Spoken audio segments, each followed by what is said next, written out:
থেকে?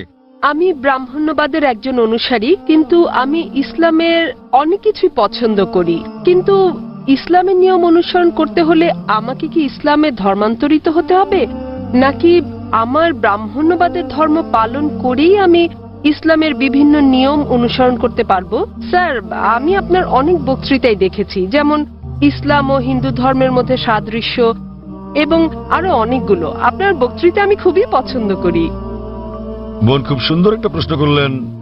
তিনি বললেন যে তিনি ব্রাহ্মণিজমের একজন একনিষ্ঠ অনুসারী, কিন্তু তিনি ইসলামের বিভিন্ন বিষয় পছন্দ করেন। তার প্রশ্ন হচ্ছে যে তিনি কি ইসলামের এই সব বিষয় অনুসরণ করতে পারেন এবং একই সাথে তারা ব্রাহ্মণিজমও চর্চা করতে পারেন। তিনি আমার অনেক লেকচার দেখেছেন এবং অনেকটা পছন্দ করেন। বোন, প্রথমে আপনাকে বলি যে ইসলাম বা মুসলমান হওয়া কোনো উপাধি নয়। ইসলাম আবিধানিকভাবে বোঝায় শান্তি, যা পাওয়া যায় নিজেকে আল্লাহর কাছে সমর্পণ করে। তাই যে কোনো মানুষ যদি সে তার ইচ্ছা অনিচ্ছাকে আল্লাহর কাছে সমর্পণ করে তাহলে সে একজন মুসলিম। শুধুমাত্র মোহাম্মদ, জাকির, আব্দুল্লাহ, সুলতান, শাকির নাম হলে মুসলমান হওয়া যায় না, বা ফাতিমা, আয়েশা, এসব নামগুলো আপনাকে মুসলিম বানাবে না। মুসলমান মানে যে তার ইচ্ছা অনিচ্ছাকে আল্লাহর কাছে সমর্পণ করে। তো প্রথমেই খুঁজে বের করতে হবে আপনাকে মহান আল্লাহর আদেশ কি। বোন বলেছেন যে তিনি ব্রাহ্মণিজমের একজন একনিষ্ঠ অনুসারী এবং তিনি ইসলামেরও বিভিন্ন বিষয় পছন্দ করেন। আর তিনি আমার অনেক বক্তৃতা দেখেছেন যার মধ্যে ইসলাম ও হিন্দুইজমের সাদৃশ্য আছে। যদি এটা দেখে থাকেন তাহলে উত্তর দেওয়াটা আমার জন্য সহজ হবে, আপনার পক্ষে বোঝাটাও সুবিধা হবে।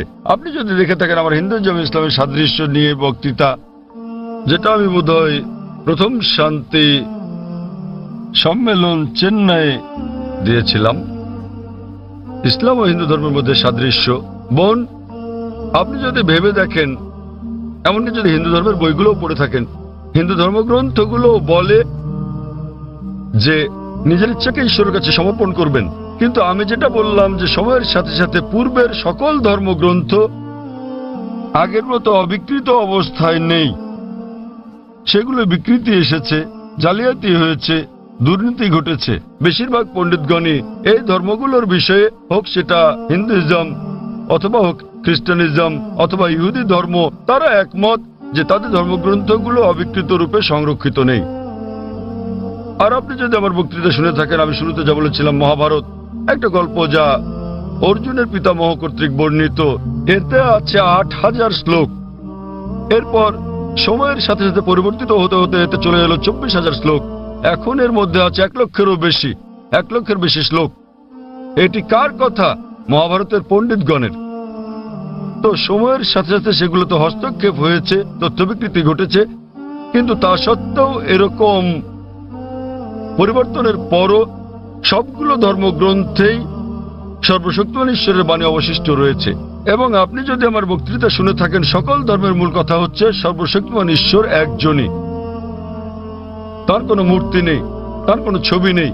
সবগুলো ধর্মই বলে থাকে ঈশ্বর একজনই। আপনি হয়তো শুনেছেন আমার লেকচারে, আমি বলেছিলাম বিভিন্ন জায়গায়, যেমন ছান্দোক্য উপনিষদে অধ্যায় নম্বর ৬ অনুচ্ছেদ নম্বর ২ শ্লোক ১, মহান ঈশ্বর এক, অদ্বিতীয়। এবং শ্বেতাশ্বতর উপনিষদ অধ্যায় নম্বর ৪ শ্লোক নম্বর ১৯ এবং যজুর্বেদ অধ্যায় ৩২ শ্লোক ৩ বলা আছে, মহান ঈশ্বরের কোনো প্রতিমা নেই, তার কোনো ছবি নেই। প্রতিমা মানে হচ্ছে মূর্তি, ফটোগ্রাফ, রেখাচিত্র, ছবি, ভাস্কর্য, মূর্তি, পুতুল। তাই ঈশ্বরের কোনো প্রতিমূর্তি নেই, কোনো ফটোগ্রাফ নেই, কোনো রেখাচিত্র নেই, কোনো ছবি নেই, কোনো ভাস্কর্য নেই, কোনো মূর্তি নেই, কোনো পুতুল নেই। তাই সকল ধর্মগ্রন্থই জোর দেয় সর্বশক্তিমান ঈশ্বরের একত্বের উপর। আর হিন্দু ধর্মের ব্রহ্মসূত্রটি হচ্ছে एकम ब्रह्म द्योतय नास्ते नैना नास्ते किंचन। भगवान एक ही है, दूसरा नहीं है, नहीं है, नहीं है, जरा भी नहीं है। ঈশ্বর একজনই, দ্বিতীয় কেউ নেই, কেউ নেই, কেউ নেই, কোথাও কেউ নেই।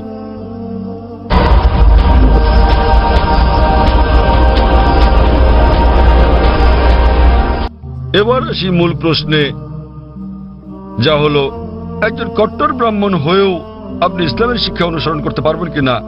বোন, একজন সাধারণ ব্রাহ্মণের পক্ষে মুসলিম হওয়ার চেষ্টা করাটা কঠিন। কিন্তু যদি কঠোর ব্রাহ্মণ হয়ে থাকেন, বেদকে কঠোরভাবে মেনে চলেন, তাহলে আপনার ইচ্ছা অনিচ্ছা ঈশ্বরের কাছে সমর্পণ করতেই হবে। আপনি যদি সাধারণ ব্রাহ্মণ হয়ে থাকেন যে কিছু নিয়ম মানেন আবার কিছু মানেন না, তাহলে আপনার পক্ষে ঈশ্বরের কাছে নিজের ইচ্ছাকে সমর্পণ করা কঠিন হবে। কিন্তু যদি কঠোর ব্রাহ্মণ হয়ে থাকেন, বেদকে কঠোরভাবে মেনে চলেন, তাহলে আগে আমি যা বলেছি আপনাকে মানতেই হবে। 3টি পংক্তি আমি বলেছি যে আপনাকে এক ঈশ্বরে বিশ্বাস করতে হবে, আপনি মূর্তি পূজা করতে পারবেন না। আপনাকে বিশ্বাস করতে হবে যে ঈশ্বর এক, তার কোনো প্রতিচ্ছবি নেই, কোনো ফটোগ্রাফ নেই, কোনো মূর্তি নেই। এবং যদি আপনার ধর্মগ্রন্থগুলো পড়ে থাকেন, সেগুলোতে সর্বশেষ এবং চূড়ান্ত নবী মোহাম্মদ সাল্লাল্লাহু সাল্লামের আগমনের কথা উল্লেখ করা হয়েছে। আর আপনি যদি আমার বক্তৃতা ইসলাম ও হিন্দু ধর্মের মধ্যে সাদৃশ্য আর হিন্দু ধর্মে মোহাম্মদ সাল্লাল্লাহু সাল্লাম এই দুটো দেখে থাকেন, আমি বিস্তারিত আলোচনা করেছি যে নবী মোহাম্মদ সাল্লাল্লাহু সাল্লামের কথা আপনাদের ধর্মগ্রন্থে আছে। তাই যদি আপনি খারাপ ব্রাহ্মণ হয়ে থাকেন, তাহলে আপনার এটা বিশ্বাস না করার কোনো সুযোগ নেই যে ঈশ্বর এক, তার কোনো চিত্র নেই, কোনো মূর্তি নেই। এবং আপনাকে এটা বিশ্বাস করতে হবে যে মহান ঈশ্বরের সর্বশেষ দূত, সর্বশেষ বার্তাবাহক কল্কি অবতার হচ্ছেন নবী মোহাম্মদ সাল্লাল্লাহু সাল্লাম। কিন্তু যখন আপনার ধর্মগ্রন্থ বলে যে আপনাকে কল্কি অবতার চূড়ান্ত দূতকে অনুসরণ করতে হবে, তো যখন আপনি এই দূত নবী মোহাম্মদ সাল্লাল্লাহু আলাইহি ওয়াসাল্লামের বাণীগুলো পড়বেন, তখন আপনি দেখবেন যে এই কথাগুলো আপনার ধর্মগ্রন্থগুলোতে যা লেখা আছে তার সাথে মিলে যাচ্ছে। আবার একই সাথে দেখবেন এটা আপনার ধর্মগ্রন্থের অনেক কথার বিরুদ্ধে যাচ্ছে। তো এখন আমরা মনে করি যে কোরআন সর্বশক্তিমান আল্লাহর শেষ ও চূড়ান্ত নির্দেশনা, যা নাজিল করা হয়েছিল সর্বশেষ ও চূড়ান্ত নবী মোহাম্মদ সাল্লাল্লাহু আলাইহি সাল্লামের উপরে। এই কোরআন হলো ফোরকান, এটা হলো ন্যায় এবং অন্যায়ের পার্থক্যকারী। তাই কোরআনের সাথে যা যা মিলে যায়, সেটা যদি বাইবেলে উল্লেখ থাকে অথবা থাকে বেদে অথবা মহাভারতে অথবা রামায়ণে, নিশ্চিতভাবে আপনি ধরে নিতে পারেন যে তা হয়েছে সর্বশক্তিমান ঈশ্বরের ইচ্ছা ও আদেশ অনুসারে। যদি সেটা বিরুদ্ধে যায়, আপনাকে মানতে হবে যে এটা হচ্ছে সর্বশক্তিমান ঈশ্বরের ইচ্ছা ও আদেশের বিপরীত। তাই আপনি যদি একনিষ্ঠ ব্রাহ্মণ হন, ব্রাহ্মণিজম চর্চা করে থাকেন, আপনাকে এক ঈশ্বরে বিশ্বাস করতে হবে, মূর্তি পূজার বিরোধিতা করতে হবে। আর আপনি যদি আমার সেই বক্তৃতা ইসলাম ও হিন্দু ধর্মের সাদৃশ্য শুনে থাকেন, সেখানে যা বলা হয়েছে, আপনি যদি কমপক্ষে ইনশাআল্লাহ এগুলো আপনাকে জান্নাতে নেওয়ার জন্য যথেষ্ট হবে ইনশাআল্লাহ। তাই আপনি যদি আমার বক্তৃতা ইসলাম ও হিন্দু ধর্মের মধ্যে সাদৃশ্য শুনে থাকেন, সর্বশক্তিমান ঈশ্বরের একত্ববাদ সম্বন্ধে, নবী মুহাম্মদ সাল্লাল্লাহু আলাইহি সাল্লাম সম্বন্ধে, কিভাবে সালাত আদায় করা যায়, মদ খাওয়া যাবে না, শুকরের মাংস খাওয়া যাবে না, যা কোরআনের সাথে সাথে আপনাদের ধর্মগ্রন্থ বলা আছে, আপনাদের বেদে শালীনতার বিষয়ে বলা আছে যে মহিলাদের নিজেদের আবৃত রাখা উচিত, যা কোরআনেও বলা আছে। তাই আমার সেই বক্তৃতায় যা যা আমি বলেছি, আরো অনেক বিষয় আছে, কিন্তু আপনি যদি শুধু এই বিষয়গুলো ভালোভাবে অনুসরণ করেন বোন, ইনশাল্লাহ ইনশাল্লাহ এগুলো আপনাকে এই পরীক্ষায় পাশ করিয়ে দেওয়ার জন্য যথেষ্ট। আপনি চাইলে আরো অনেক কিছু অনুসরণ করতে পারেন, কিন্তু কমপক্ষে এই বিষয়গুলো, এই প্রধান বিষয়গুলো যা আমি উল্লেখ করেছি, কিন্তু আপনার ধর্মগ্রন্থে যা বিতর্কিত, আপনার তা অনুসরণ করা উচিত নয়। কারণ আপনাদের পণ্ডিতগণই বলেন যে এটা সময়ের আবর্তনে পরিবর্তিত হয়ে গেছে। আমাদের বুঝতে হবে যে এই বিষয়গুলো হচ্ছে তথ্য বিকৃতি, হস্তক্ষেপিত, সত্যের অতিরঞ্জন। তাই মিলগুলো শুধু অনুসরণ করেন, ইনশাল্লাহ ইনশাল্লাহ আপনি একজন ভালো ব্রাহ্মণ হতে পারবেন। আপনি নিজ ধর্মগ্রন্থের অনুশাসন মেনে চলেন, জাফর খান এবং কোরআনের সাথে মিলে যায়, এবং ইনশাল্লাহ একজন নিয়মনিষ্ঠ মুসলমানও হতে পারেন। তো আশা করি ইনশাল্লাহ যে সর্বশক্তিমান আল্লাহ আপনাকে হিদায়াত দান করুন। বোন, আপনি কি বিশ্বাস করেন ইসলাম ও হিন্দু ধর্মের সাদৃশ্য নিয়ে আমি আলোচনায় যে কথাগুলো বলেছিলাম? হ্যাঁ স্যার, পুরোপুরি। বোন, আমার লেকচারের কথাগুলোর সঙ্গে আপনি একমত? জি স্যার। আপনি কি নিয়মগুলো মানতে রাজি আছেন? হ্যাঁ হ্যাঁ, রাজি আছি। তাহলে আপনি যেহেতু এগুলো মানতে রাজি আছেন, আমি যা বলেছি, সুতরাং আপনি প্রকৃতই নিজের ইচ্ছা অনিচ্ছাকে আল্লাহর কাছে সমর্পণ করলেন। আরবিতে আপনি বলতে পারেন মুসলমান, বাংলায় বলতে পারেন আল্লাহর কাছে নিজের ইচ্ছাকে সমর্পণকারী। তো যদি একমত হন যে ধর্মগ্রন্থগুলোতে বলা আছে এক ঈশ্বরের উপাসনা করতে হবে, তিনি ছাড়া আর উপাস্য নেই, মূর্তি পূজা করা অন্যায়, আপনি যদি সর্বশেষ ও চূড়ান্ত নবী কল্কি অবতার মুহাম্মদ সাল্লাল্লাহু আলাইহি সাল্লাম এবং তার শিক্ষার উপর বিশ্বাস রাখেন, তাহলে আমার মতে, আমি যদি আরবিতে বলি, আমাকে বলতে হবে যে আপনি ইসলাম ধর্ম পালন করছেন এবং আপনি একজন মুসলিম। বোন, আপনি কি একমত আছেন? জি স্যার, একমত। তাহলে আপনি কি জনসমক্ষে বলতে পারবেন যে আরবি নিয়মে আপনি একজন মুসলিম? বোন, আপনি কি আরবি নিয়মে ঘোষণা দিতে পারবেন এটা? যেহেতু আপনি মেনে নিয়েছেন একজন ঈশ্বর এবং নবী মোহাম্মদ সাল্লাল্লাহু আলাইহি সাল্লাম সর্বশেষ চূড়ান্ত নবী, তো আপনি কি ঘোষণা দিতে পারবেন যে আপনি একজন মুসলিম? আমি বলছি না যে আমি একজন মুসলিম, যদিও আপনি যা বলেছেন আমি তার সাথে একমত। এখন আপনি যদি মেনে নেন যে ঈশ্বর একজন এবং তার হ্যাঁ। কোনো মূর্তি বা ছবি নেই এবং একমাত্র তারই উপাসনা করতে হবে, আর আপনি যদি মেনে নেন যে নবী মোহাম্মদ সাল্লাল্লাহু আলাইহি সাল্লাম আল্লাহ প্রেরিত দূত, এই দুটোই যথেষ্ট আপনাকে ইসলাম ধর্মের জগতে নিয়ে আসার জন্য, আপনি পাশ করেছেন। অন্যান্য বিষয়গুলো পরে আসবে। তো আপনি যদি মানেন ঈশ্বর এক, তার কোনো প্রতিচ্ছবি নেই, আপনি যদি মূর্তি পূজা করতে অস্বীকার করেন এবং আপনি মানেন যে নবী মোহাম্মদ সাল্লাল্লাহু আলাইহি সাল্লাম শেষ ও চূড়ান্ত নবী, তাহলে আপনি এই জগতে প্রবেশ করতে পারবেন ইনশাআল্লাহ, অথবা সঠিকভাবে বলতে গেলে এই জীবন দর্শনে। এবং ইনশাআল্লাহ এভাবে চর্চা চালিয়ে গেলে আপনি কি এই জীবনধারায় আসতে চান বোন? ঈশ্বর চাইলে হ্যাঁ, এই তো ইনশাআল্লাহ, মাশাআল্লাহ। তো বোন, আমি আবারও আপনাকে জিজ্ঞেস করতে চাই আনুষ্ঠানিকভাবে, বোন আপনি কি বিশ্বাস করেন যে এক ঈশ্বর? হ্যাঁ করি। বিশ্বাস করেন যে সর্বশক্তিমান ঈশ্বর ছাড়া আর কারো উপাসনা করা উচিত নয়?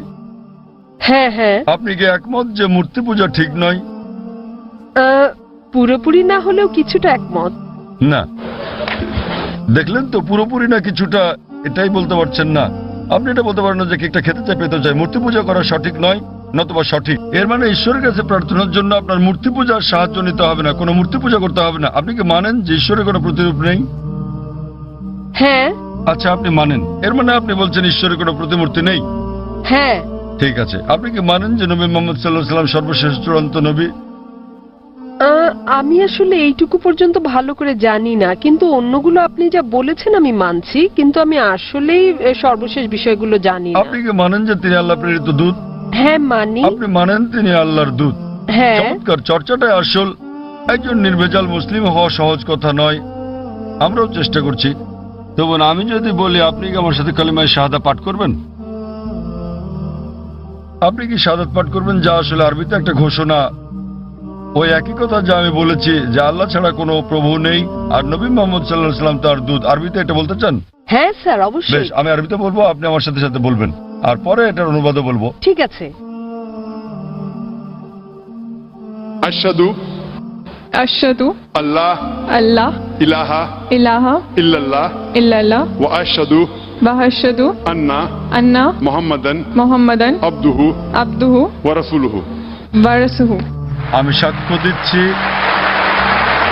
আমি সাক্ষ্য দিচ্ছি আমি সাক্ষ্য দিচ্ছি যে যে কোনো উপাস্য নেই কোনো উপাস্য নেই আল্লাহ ছাড়া, আল্লাহ ছাড়া, আর আমি সাক্ষ্য দিচ্ছি আর আমি সাক্ষ্য দিচ্ছি যে নবী মোহাম্মদ সাল্লাল্লাহু আলাইহি যে সাল্লাম নবী মোহাম্মদ সাল্লাল্লাহু আলাইহি সাল্লাম হলেন আল্লাহর আল্লাহর বান্দা এবং রাসূল। বান্দা এবং রাসূল। মাশাআল্লাহ বোন, ধন্যবাদ। এখন আপনি একজন মুসলিম এবং আমি প্রার্থনা করছি যেন আল্লাহ সুবহানাহু ওয়া তাআলা আপনাকে পথ প্রদর্শন করেন। আর আমি চাই যে ইনশাআল্লাহ সকল ভাই বোনেরা যখনই কেউ ইসলাম গ্রহণ করবেন, আপনারা তাকে জ্ঞানের দিক থেকে সাহায্য করবেন, এভাবে আপনারা সমাজসেবা করতে পারেন। বোন, আপনার কাছে একটা অনুরোধ আমার, যে ইনশাআল্লাহ আপনি কোরআন অনুবাদ সহ পড়বেন, এমনকি যদি আগেও পড়ে থাকেন তবুও, এবং নির্দেশনাগুলো মেনে চলবেন, এবং ইনশাআল্লাহ আপনি তখন আল্লাহর কাছে নিজের ইচ্ছা সমর্পণকারী একজন নিষ্ঠাবান মানুষ হতে পারবেন। আর আমাদের জন্য দোয়া করবেন বোন।